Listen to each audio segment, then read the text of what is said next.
Gary, if you'd like to start. Okay, I will. So the purpose of the mastermind is to learn leadership, build teams, and create multiple sources of income together. We are here to inspire and challenge each other to reach and exceed goals. Each member is committed to their own success, as well as the success of every member of the group. We are committed to meeting in person or virtually for 1 hour every week. Okay, I'll just change the page. Here you go. Can you see the page, Kate? You're muted. Sorry, my daughter's banging in the kitchen. Sorry. We are present. There is no multitasking or distractions during meetings. Okay, apologies. It's all right. We think we're under control. We are collaborative. We listen without interrupting, lecturing, or judging. We celebrate each other's successes without jealousy. We are honest and participate by giving thoughtful feedback.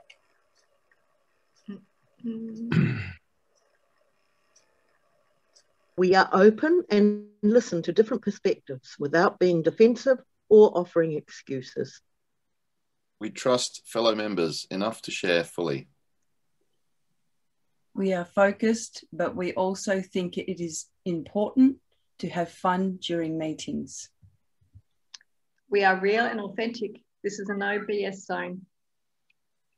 We allow ourselves to become completely aligned with each other and the high forces: one mind, one soul, one love. Noble Goldman International is a conscious, aware, and engaged global community of abundance and freedom creators. Our mission is to create 1 million millionaires who are free from the time for money paradigm. We focus on creating multiple streams of income through masterminding, team building, and the effective utilization of the internet-based platforms. The mastermind becomes an opportunity for self-mastery, where the self-transcendent shift from the me to the we to the us occurs. As congruence and engagement increases, the world's consciousness is then raised one meaningful and inspired relationship at a time. Beautiful. And Carly's coming on board too. She just missed out the principles. You know, those principles of Noble Goldman are so, I was just sitting here thinking, you know, because I'm involved in this, you know, type of, you know, thought and evolution of people.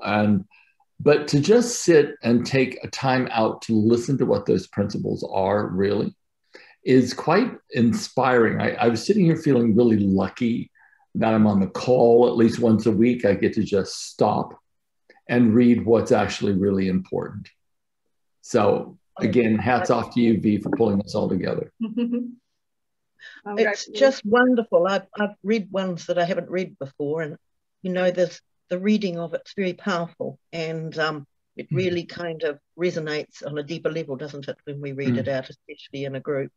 Yeah. So they really are great principles. You know, you almost want to share them straight away, don't you, with people, because they are so altruistic and you know, inclusive. And it's a very powerful reminder of how just reading something out loud can actually enforce that for you. Not even just the meeting, but it goes onwards for the rest of the day. So how important is it for us to remind ourselves of what's important to us? Very important. So V, do you have a subject that you feel like needs to be the focus for tonight, or are we going to riff? I kind of felt that we had to cut last week short. So I kind of feel that we should probably revisit that, and maybe also look if anybody felt that they had any insight from communication during the week from the principles that we spoke about last week. Sweet. I might share the page that I had up last week for those who weren't here, and just as a reminder as well. Good. Good idea. We can have that up. So maybe for Kate, Gary, would you like to go through the principle, these elements? Yeah, sure. I'm going to do that in just a second, Kate, but I wanted to kind of talk a little bit to the rest of the group because, you know, education is great. It's necessary. It's essential. But the application of the information actually makes it alive and meaningful and effective in our lives if we utilize it. So always and forevermore, we are creating these neurological pathways inside of our bodies through classical conditioning, through emotions, through thought, through language. We'll create these biological superhighways of neurology. Our thoughts are electrical charges that flow down the path of least resistance as we create habits by doing a new success habit over and over and over again. So when we go over some of this stuff, I think it's really important for us individually to task ourselves to start becoming more aware in our everyday life of how these learnings actually play out in our communication. I'm a big fan of learning more and more about communication as I go along and I mature, hopefully gracefully into my elder years. I want to be a much more effective communicator because I find my success or failure is based upon one conversation at a time. So these are just some elements to help us gain what we all know as unconscious rapport. And just to get you up to speed on this, Kate, 55% of the meaning of our communication is what our body's doing. So when we sit in a similar position, have similar but not exact movements, energy levels, that begins to start creating this blur between the differences of two people. And especially when a couple is going to be having what I call a critical conversation, you want to have as least resistance as possible. So you gain physiological rapport with that person so that you can blur the boundaries. And it becomes very difficult to escalate a conversation into an argument when you've established unconscious rapport. So the next is 38% of the meaning of our communication is the tone of our voice, the pitch, the tempo, the distortion in our voice, the pace of our voice. All that begins to create a huge volume of meaning to the listener.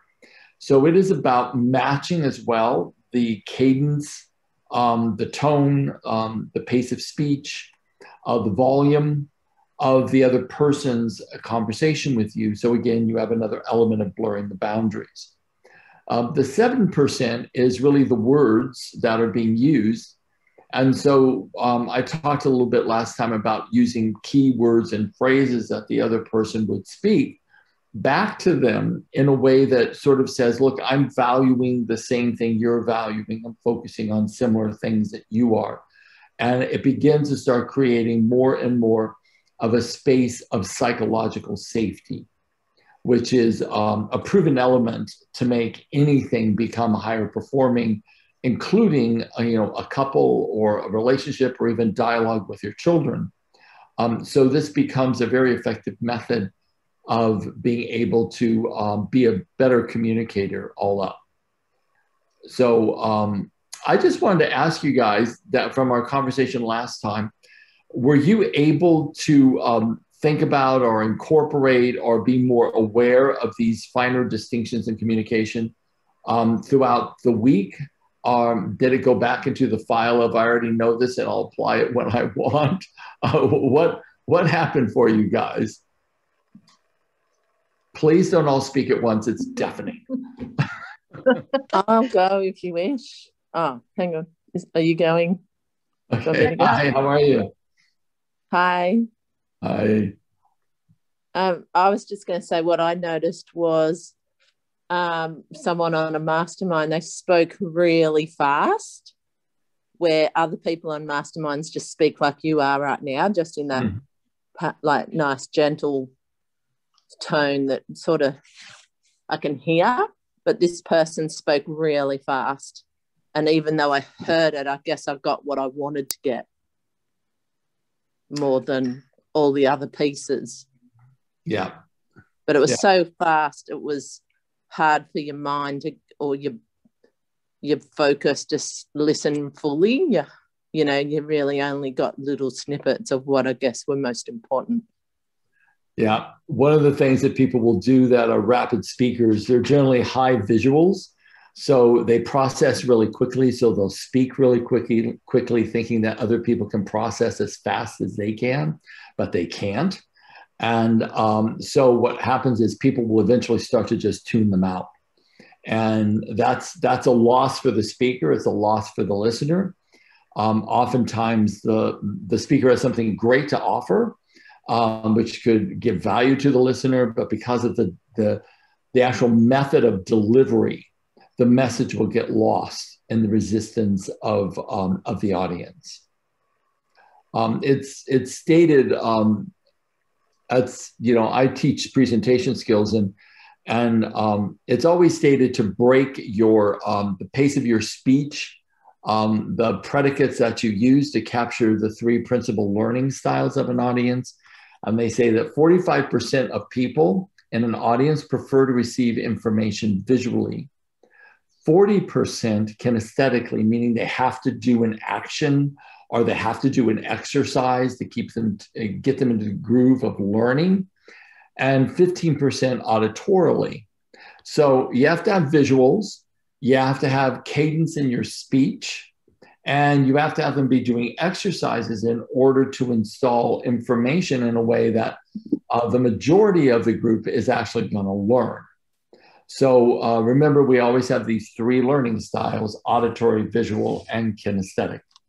And when we use our information, whatever we're disseminating, just make sure that we are mindful that those 3 learning styles are existing.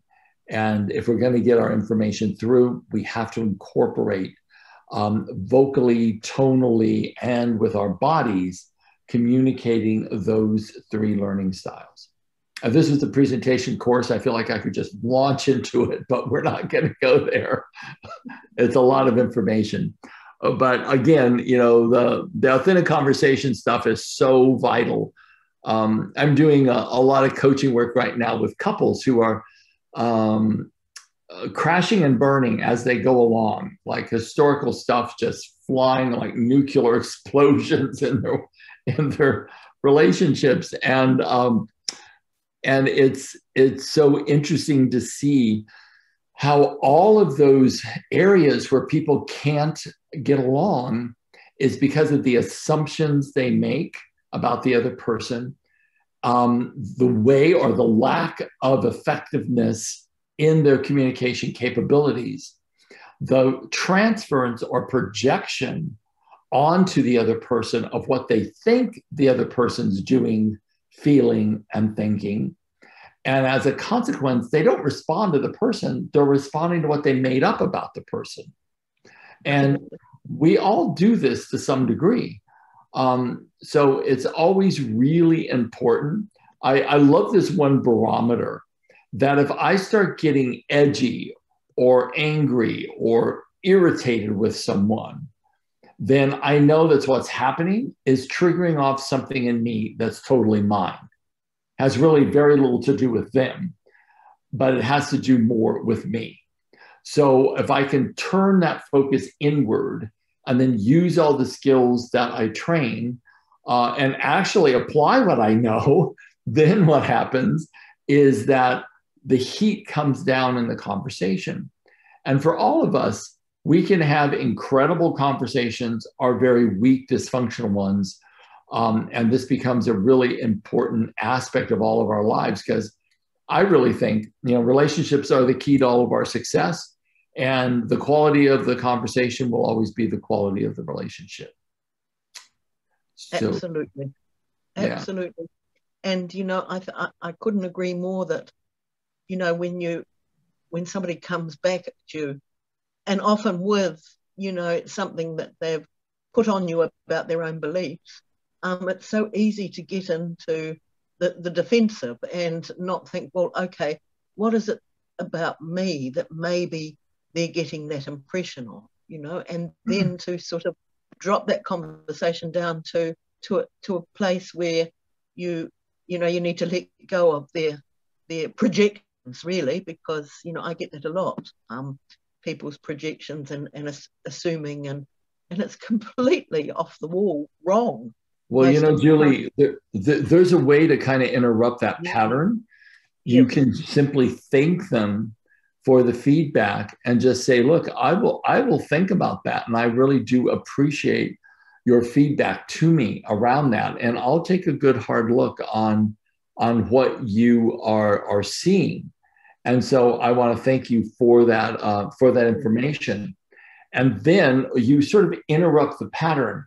I love this one saying from the Art of War, which says that if you're attacked and you defend, then you invite more attack. But if you're attacked and you acknowledge and have gratitude, it completely confuses the person that is doing the sort of transference or projection, especially when you're owning it and say, look, I apologize for my part in, you know, kind of creating that. I really appreciate your feedback. I'll give it some good hard thought and thank you so much. Then they're like, wow, like that's a really different response.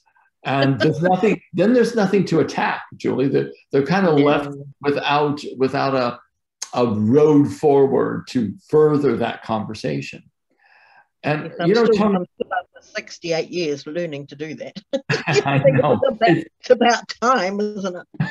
I call it the great unraveling. You know.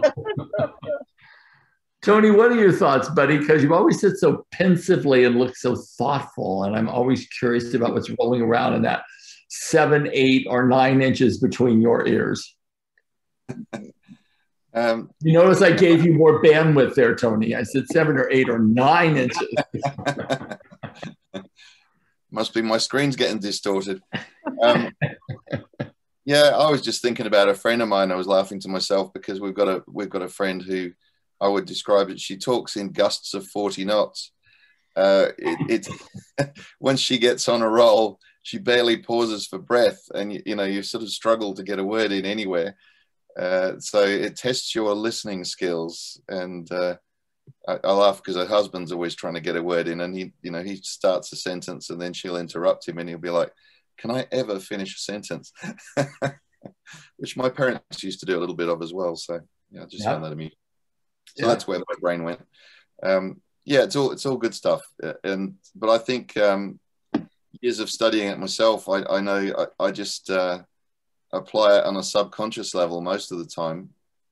But I was talking yesterday with Joe as we were walking the dog about those sort of situations where, well, what had happened recently was a friend of ours had told me on a phone call the other night that he and his wife had broken up. And I don't know what exactly happened, but about a year and a half ago now, he had a fall where he was on a roof, and the roof gave way, and so he fell from a first story building, and was in a coma for 5 weeks. Because he had quite a bad knock to his brain. Obviously, had things like broken ribs, broken arm, all that sort of stuff. So he was in a real mess in the hospital. But he had some brain damage where it's taken him.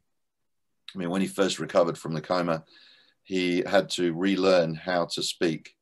And at first, he didn't recognize his partner or his 2 daughters. And so there was a long road of rehabilitation. And it was probably about 8 months before I finally heard from him, where he was able to have the confidence to pick up the phone and be able to have a conversation with me. Now, not all of his memory has come back, but most of him has come back now. And I know it would have been a terrible ordeal for his partner, and she went off working, fly in, fly out into the Northern Territory somewhere. And then he announced to me on the phone call the other night that they'd broken up. And I was saying to my wife, you know, we can make all these assumptions about what's happened or who said what to who or what's gone on, but none of us will really know what the communication was between them and what it was that's gone on. But I know that she's a really good-hearted person and a really kind person, and pretty much sat by his bedside for 5 weeks as much as she could while he was, you know, touch and go whether he was going to live or not, let alone be back to normal again. But I have noticed in some of his communications that his memories or his focus seems to be more about conflict and stories of where he nearly got into a fight with somebody and things like that. And I'm sort of thinking that doesn't quite sound like him. So, you know, you could wonder that maybe his personality's been affected to some extent, or, you know, maybe he's not the sweet, gentle guy that he was before. I'm sort of hearing traces of it, but I'm getting these sort of disturbing elements of stories that are coming out of, you know, why is he focusing on the conflict, you know? So it's interesting. I mean, you know, something like that can change a person completely. And it's so easy to get into judgment or to think, well, why would they have broken up? You know, what's going on? But I know that it would have been an incredibly difficult situation for the whole family. It would have been, definitely. Yeah. So, yeah, that's what I was thinking about that when you asked where I went to. I had this flash of information that came in, so I just want to rattle off and then I'll shut up. You know, but this information that came in, I kept thinking, you know, because I'm living with my partner's mom, who's, you know, in her early 90s, and she has dementia, and she had an episode. I think I shared it with everyone, where she really was in this world of that everyone was violent towards her, right? She told Robert that I strangled her and took her to the kitchen and told her that she had to wash the dishes. And I'm like, holy moly. And so we looked at each other like, okay, what are we going to do with this? What I began to realize was that the culmination of the lack of actually handling what happens to us emotionally, of taking those emotional events, because she was in, like, I don't know, 50-year abusive relationship. All of those things come to us when we get closer to the last cycle of our life. And those things that are suppressed, what happens is that they begin to emerge and rise up to the surface of our consciousness and personalities, because the subconscious mind is always attempting to resolve those things that are emotionally unresolved so we can get free. So this is why it becomes so important for each one of us, you know, to look at our lives. And in my opinion, a successful resolution is the ability to get to forgiveness for another person, but true forgiveness, like almost, I don't like the word forgiveness so much, but almost like celebration that particular events occurred that gave you the option to, like, love to another level that you were never asked to love before, and therefore it's difficult for you. But to get to that point where you can love beyond what they do or they don't do, and look for the wisdom that you can distill from that particular relationship, the more that we're able to get to a place of kindness and forgiveness for one another, I think it truly begins to start installing in us this well of resolution, rather than when we get very old and we're getting ready in the last, like, 5 to 10 years of our life. And if we have the experience of dementia, all that stuff rises to the surface. So I just want to be, for myself anyways, really committed to not carrying much luggage with me, because I don't want that luggage percolating up to the surface and having some poor person that I've hired to come take care of me and change my nappies, me going off on them in some sort of horrible way. I want to be able to treat people in my elder years with tremendous kindness and love and appreciation. And yeah, so I'm, like, all about nobody gets to be harmed by what I don't have resolved, because I'm going to need someone to change my man nappies when I'm really old, and that's going to be important to me. So all that begins to become part of the things that that we do, not only just because of someone helping us, but because that is, we want to die in peace. We want to transition in the greatest amount of love and peace that we possibly can. So, and that doesn't happen just by all of a sudden you're there and go, okay, well, I'm going to be really peaceful now. No, that happens through an accumulation of the way you've lived, and that becomes the way you pass. I know in India, the masters would say that the last, like when you die, there is, I don't know why I'm on this death kick, but it's true. But when you die, there's a movie that runs. And when the movie runs, the last frame of the movie, because when I was studying in India, the master would say to us, the last frame of the movie is the frame that you have been most attached to throughout your life. And that's the frame, because Buddha said you go where your attachments are. That's the frame that determines your next life. And I'm like, okay, it's got to be forgiveness. It's got to be love. It's like no drama. Everyone's good. That's what I want to be the last frame of my movie. And so this isn't about like, oh, well, someday I'll do that. No, it's about like right now, like the resolution we have to get to right now. Because when we get to that resolution right now, it is the accumulation of how we've lived that makes that last frame. It's not like just like, oh, I'm going to do it when I'm 80. No, it's how we have lived and conditioned our nervous system. And then there's no BS at the time of death, because you are literally the imprint of all the things that you've experienced, believed, and done at that moment. That's why you can't lie to yourself. And that's why it becomes this very just system, this karmic balance of wherever our mind's been and what our heart holds is what determines that last frame. Okay, I'm done ranting.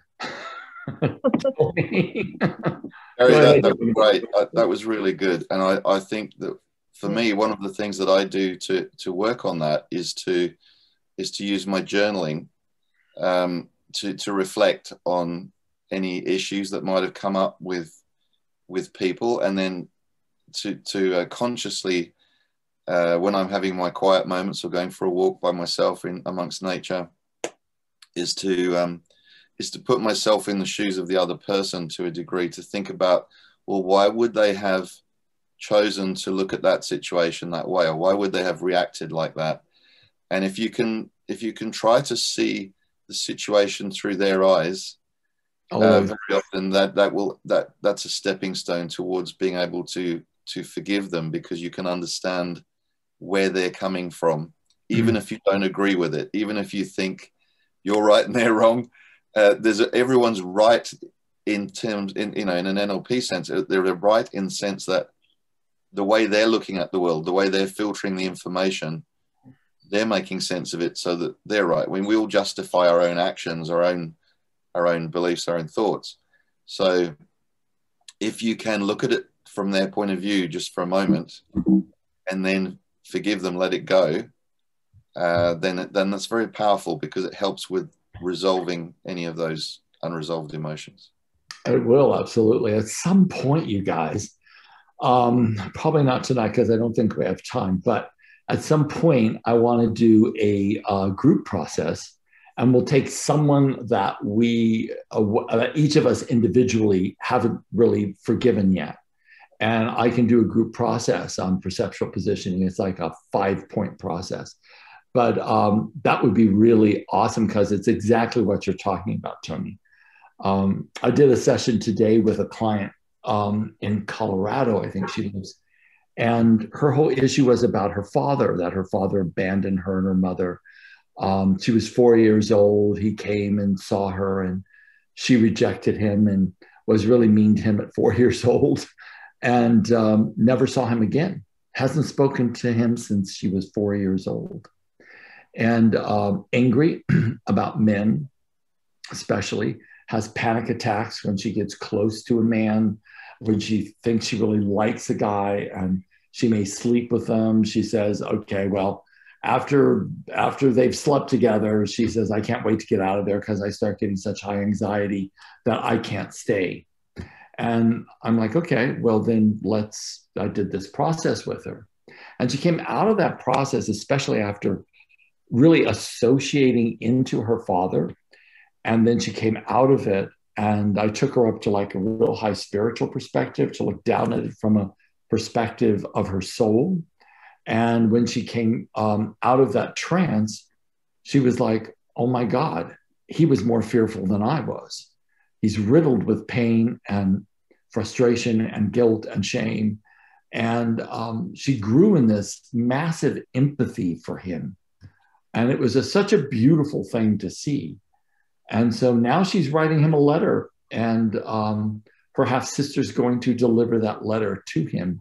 And they'll start creating now a relationship just based upon her ability to let go of her old narrative, which was created at 4 years old, and then create a whole new narrative based upon the new information that she received. And I think for me, we have to I always think, I've got that handled, I've got that handled, I've got that handled. But then if I really sit back and think about it, there's certain things that will pop up just periodically that I think, now that's something that requires some work. And I think we all have relationship stuff from our past that we haven't necessarily really resolved yet. Like we don't have that deep, profound love, compassion, understanding, that literally not just in words, but feeling it in the depths of our hearts. That person really is doing the best they know how to do, and with the resources they've got available. When we can get to those places, we don't contaminate ourselves with the, I don't want to sound really hippie here, but I'm going to say it, with the vibration, the resonance of negative emotions, hatred, fear, projecting of guilt onto another person. We just don't contaminate ourselves with that. And then I think we get a lot freer and a whole heck of a lot happier. It's very good. Don't contaminate yourself with it. No. Hey, V, you should make a note that we should do that process at one of these events. Definitely. I actually wrote down perceptual positioning as well. So, and I was also thinking about with Tony's friend who's fell from a roof and ended up in a coma. And I was thinking about the work that you've done with war veterans, releasing trauma, and so.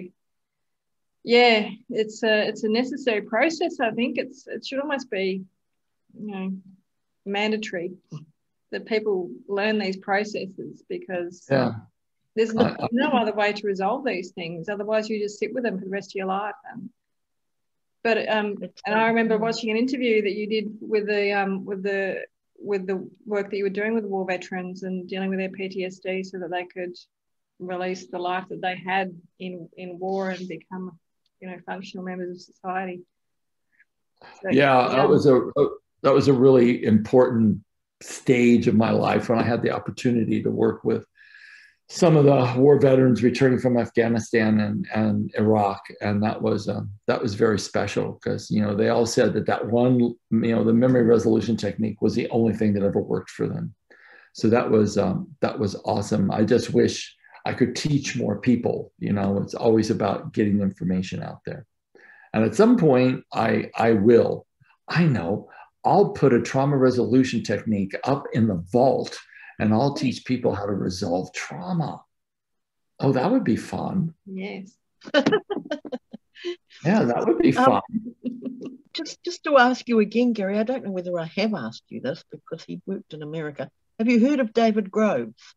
I have not, no. I think we might have mentioned it before.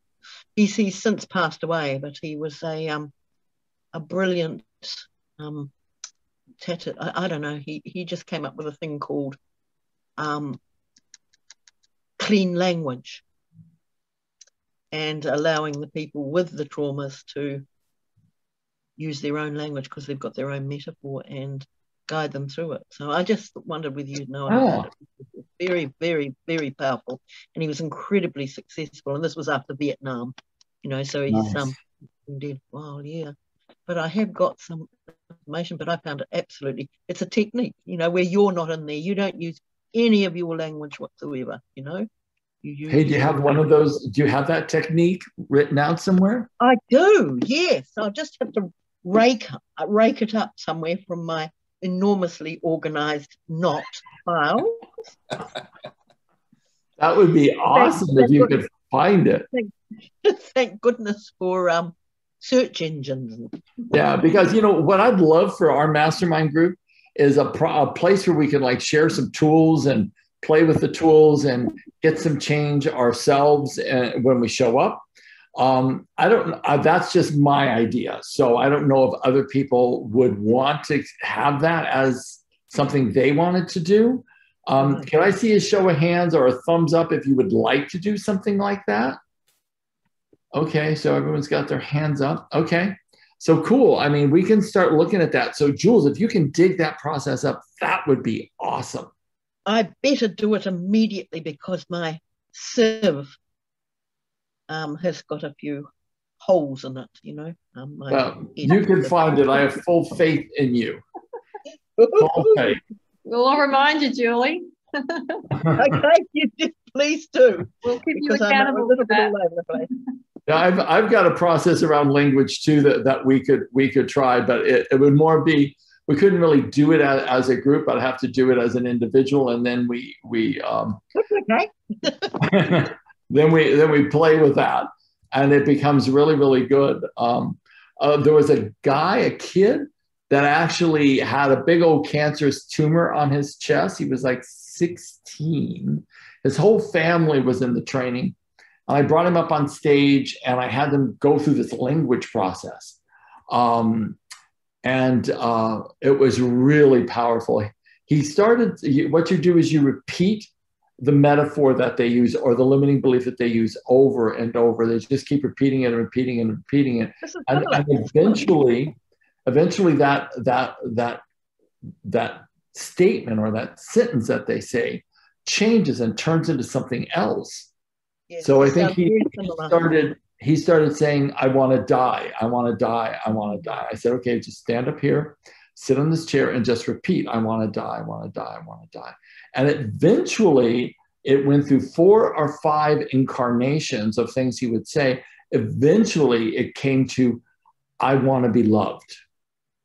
And as soon as he shifted to that, I had every one of his family members come up and tell him that they wanted him to live. And when that occurred, his tumor disappeared the next day. Wow. So there's such power in the emotional states and how it affects the physical body, such power in our words that it is, it's really something. So find that process. And then yes, I will. No. I'll have it, and it'll be from his original sort of score because he came to it. You know, he came to it through a process of experience, and because he of the Maori culture and the collective bit. You know, he was very, very powerfully into the collective and ancestral parts of us. You know. Wow, that's awesome. So, yeah. Marvelous man. He died at about 63, which was a damn nuisance, isn't it? A bit selfish, I thought, really. Yeah, find that would be awesome. Okay, did you have something you wanted to share? I'm just typing it. See if I can get it. I'll just enter. I haven't put the author, but at the start of the abundance game, I believe it was, whatever the mind can conceive and believe, the mind can achieve, which is what I got from your child. Was he 4?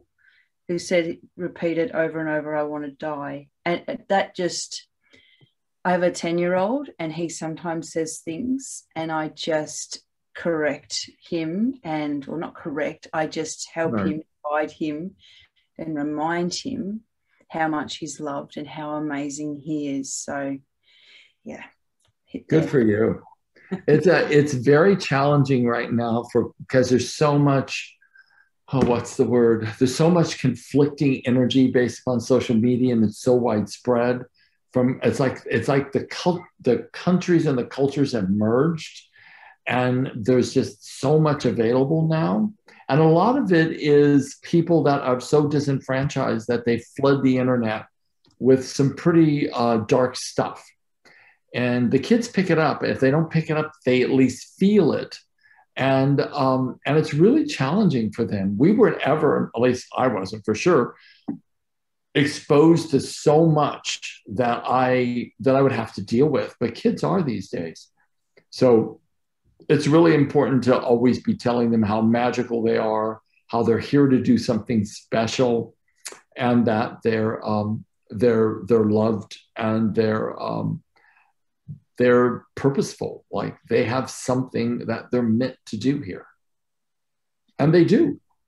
Yeah. Also, with a lot of young people, there's this sort of desensitization going on, as if you know, violence or whatever, or, you know, suicidal thought, it's just acceptable, you know, it's the way it is. So there's, you know, that's also so many different views and choices for them to, while they're developing their values, you know, it's really a big challenge for young people, I think, very much. Yeah. Are they really desensitizing themselves though? Because if you listen to the whole NLP thing, it's like it's actually sinking into the subconscious. It's actually there, and it will come out as, you know, over the years if it's not resolved. It definitely does. That's right. But it appears that they can do so.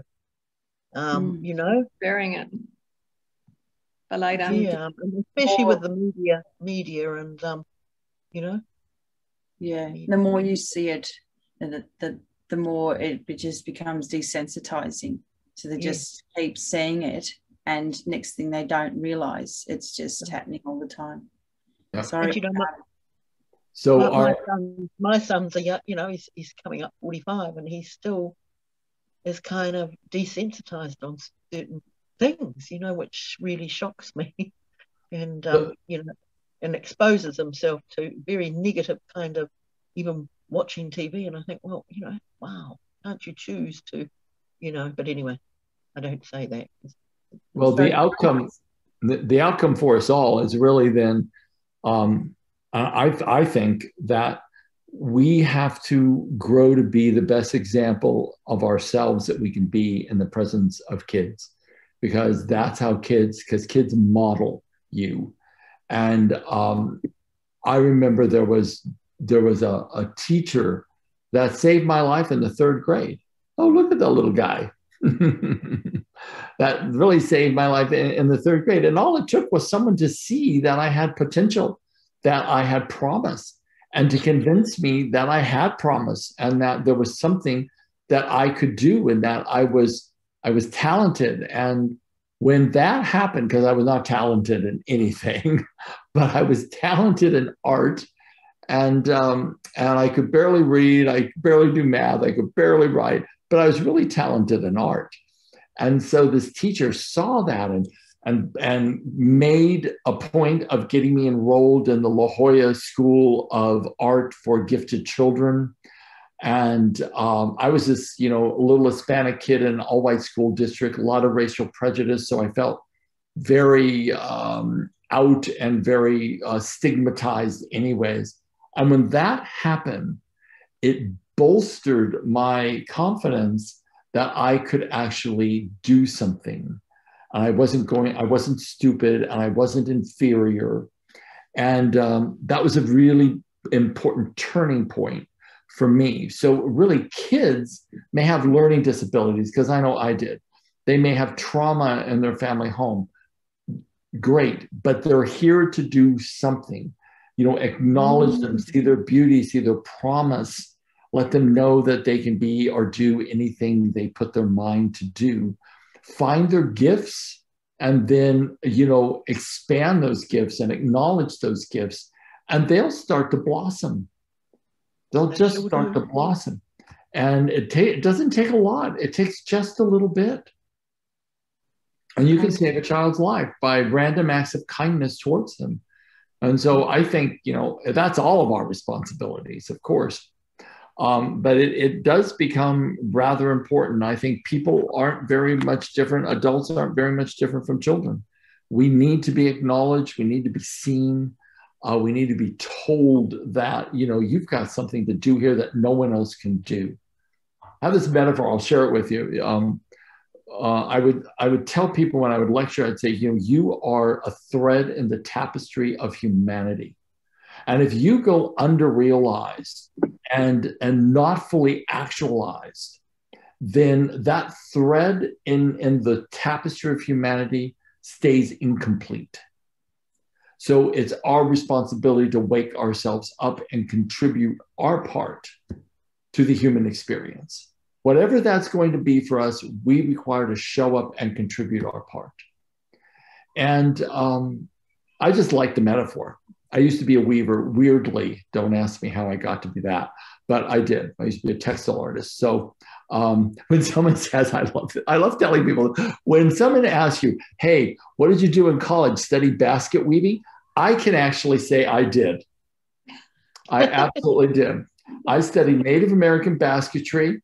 I taught workshops in how to weave baskets. And I traveled all over Southern California teaching people how to weave pomo baskets. So just know that there's great value in basket weaving in college. It's a great degree. So that happened a lot here in New Zealand. Yeah. Real crafty, but yeah, basket weaving and of course Maori culture, they also weave.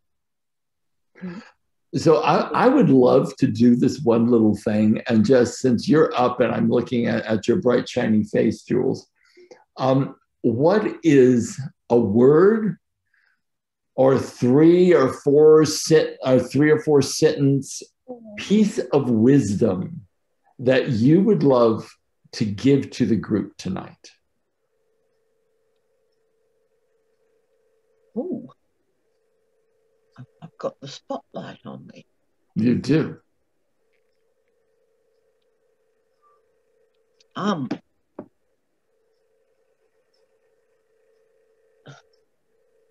She's speechless.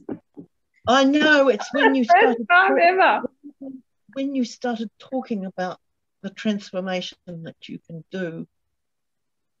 My whole heart was just sort of pumping and glowing out, because that's exactly what I used to do. So I'm thinking, you know, if you possibly can, it won't be in quite a short, but see the light in others, and especially young people or children, and point it out to them. I mean, show them that, or you know, let them see their own lights. Beautiful. And Thank you. Acknowledge them. Yeah. Perfect. Kate, are you willing to share some piece of wisdom from your life to give to the group? Yes, sure. Just earlier, I noticed Tony had his hand up, and sorry, Tony, I can't see everybody. I was intrigued to know if there was something there. I'm sure there is, because Tony's a wise man.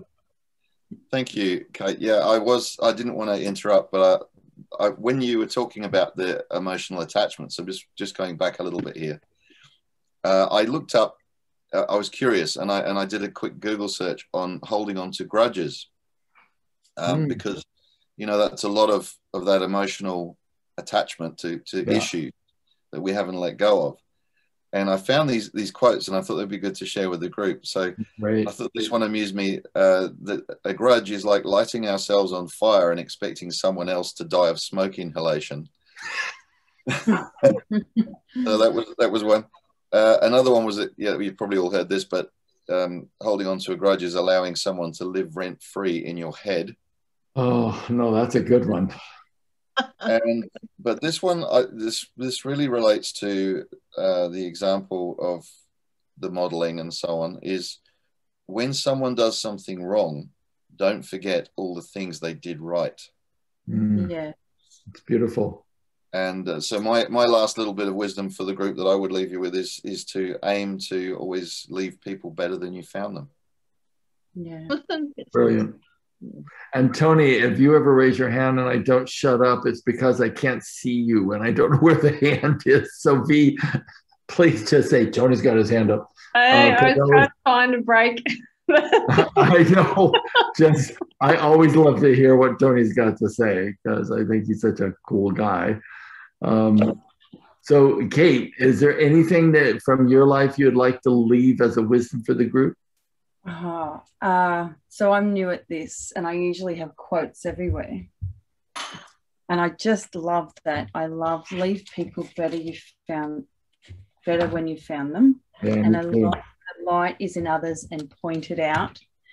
They are all really beautiful. I'm just seeing lots of love hearts. So a quote for today would be, actually, can you come back to me? Is it all right? Yeah, absolutely. But I really want a bite of that muffin because it looks like so tasty. It's time of the morning. I'll be 1 second. Okay, no worries, darling. Callie, would you like to share? Jan hasn't said anything today. Oh, yeah, Jan, I'm so sorry. There you are down at the bottom of my screen. It's okay. I've got a saying on my cupboard here that I don't always see it because it's there all the time, but be the person you want the other person to be. Do not try to convert people. Do support already converted people. Wow.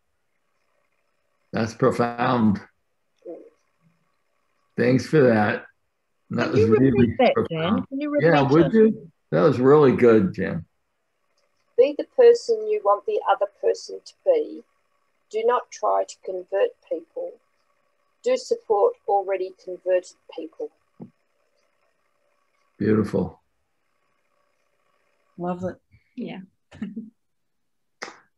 Callie? Oh, you've got something, Kate? Sorry. That's okay. I keep trying to get to Callie, but we'll get you to Callie. It's quick and simple. Okay, so where there is no love, put love and you will find love. Lovely. That's beautiful. Thank you for that. I'm so glad you joined us, Kate. You feel like a natural shoe-in here. So welcome to the group. Thank you. Callie, do you have anything you want to share, darling? I just love that too, where there's love, like put love. But I guess I was along all of the lines so far shared, wisdom-wise. I just love how listening from your heart already creates a space that allows anyone, no matter the mirror, to feel safe to change their mirror or change their expression back to you. So just going into your heart and being the energy that diffuses everything. Beautiful. Thank you for that. Miss V. I am hoping that everybody can, if I put a post into the Your Desired Success Facebook group, before I put the video up, because it takes me all day to convert it into YouTube and then load it. If I put a post on, would everybody please put down what their little quotes were today, because they are so beautiful and we should share it. That'd be awesome. Far and wide. I'm not sure if I've got anything I can add that's any more beautiful than what's already been said, except maybe that everyone's perfect and just meet them where they're at. Awesome. Cool. Let's see what mine could be. Gary, while you're thinking, just to pick up on something that Carly said there, I think that was beautiful, that when we're looking at the fault in someone, they are a mirror of ourselves. There's something that they're doing or saying that we don't like about ourselves when we go there. And so looking out for what that is and then seeking to correct that in yourself, and then you don't see so much of a fault in the other person, that you can let it go because you realize that it's a reflection of yourself. Yeah. I want to kind of, whenever I get in trouble in my head, this is where I always go whenever I go to worry or anything like that. It's a quote from A Course in Miracles, and it says, all things past, present, and to come are gently planned by one who unconditionally loves me. And when I look at life, I know that that for me is the ultimate truth. There is this perfect plan for each one of us, and we are living out that destiny. Regardless of our minds or ideas of separation, we are slowly going down that river towards the one. And that always gives me a sense of peace. So, V, is there something you'd like to say, my dear? I think that's a nice way to round it all up. Sounds good. Perfect timing. And I want to ask everybody's forgiveness for talking so much tonight. I just ran my mouth like an endless engine that won't stop. So I don't know. Sometimes I get inspired and I feel like I have to say a whole bunch of stuff, and then I try to get it out. And but I just really appreciate everyone, and we'll start looking at maybe doing some process work, which would be really fun, and it'll be something unique to this group, which I think would be lovely. And like I'm all about helping people get to where they need to go as fast as we possibly can. So God bless you all. Thank you so much for joining, and always acknowledgement to V and all of the regulars, you know, Jules and Jan and Callie and Tony and Kate. Welcome again. Thank you so much for coming. And we'll show up here next Tuesday and kick some more butt, which will be good. This is such a beautiful group. We are a beautiful group. Yeah, thanks you all so much. Okay, thanks. Thanks, gang. Gary, stay on board. Bye, everybody. Bye. Bye. Bye. Oh, Tony, Gary, I might need your email to send the information. I will give you the email. Okay, good. Thanks. Bye. Thank you. See ya. Bye. Thank you. Bye. Have a great week. Bye-bye.